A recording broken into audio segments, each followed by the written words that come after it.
এই যে চারটা পয়েন্টের মধ্যে ধরেন আমি উনি যেটা বলে যদি আলাদা আলাদা হয়তো এক কথা ছিল, সবগুলো তো একটা প্যাকেজ।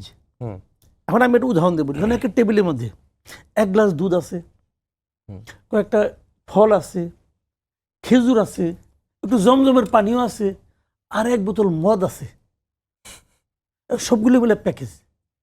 আপনি কি করবেন? এখন আপনি যে বলেন না আমি তো মদ দিব না, না ভাই তোমার এই প্যাকেজ দিয়ে তুমি বলো নিবা কি নিবা না।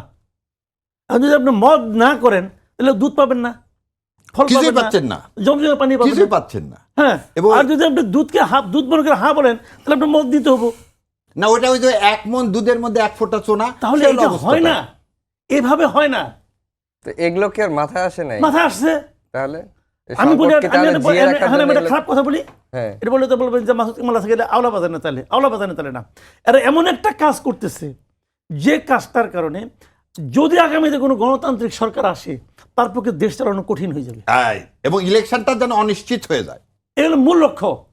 এবং এই কামরা আলী রিয়াজ সাহেব সুচারুভাবে করতে পারছে বলেই ওনার প্রমোশন হয়েছে, তার উপদেষ্টা হয়ে গেছে সে।